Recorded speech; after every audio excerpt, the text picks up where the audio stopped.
নমস্কার বন্ধুরা, আমি তন্ময় দান ডিমি পেশা চ্যানেলে আপনাদের স্বাগত জানাই।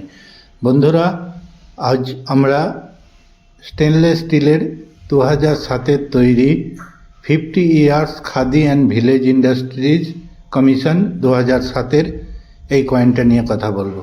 বন্ধুরা, ফেরেটিক স্টেনলেস স্টিলের তৈরি 6 গ্রাম ওয়েটের 23 mm ব্যাসার্ধের শেপ সার্কুলারের এই কয়েনটি মূলত একটি মিন্ট থেকে মিন্টেজ করা হয়েছিল, যেটি বর্তমানে রেয়ার ক্যাটাগরির। তো বোম্বে মিন্টের তৈরি এই কয়েনটি যদি আপনাদের কাছে থেকে থাকে, আপনারাও পেতে পারেন 400 থেকে 1200 টাকা পর্যন্ত। ঠিক বন্ধুরা, 400 থেকে 1200 টাকা। আবার বন্ধুরা, এই কয়েনটি যদি আপনাদের কাছে কপার নিকেলের থেকে থাকে, তার দাম কিন্তু 15,000 থেকে 20,000 টাকা পর্যন্ত বন্ধুরা।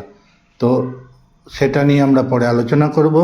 তো এরকম যদি স্টেনলেস স্টিলের খাদি অ্যান্ড ভিলেজ ইন্ডাস্ট্রিজের কয়েন আপনাদের কাছে থেকে থাকে, তাহলে অবশ্যই উপরের স্ক্রিনে লেখা নম্বরে যোগাযোগ করুন। আর ফটাফট চ্যানেলকে সাবস্ক্রাইব করুন, লাইক করুন, শেয়ার করুন। আজ এই পর্যন্তই বন্ধুরা, আবার পরের ভিডিওতে দেখা হবে। ধন্যবাদ।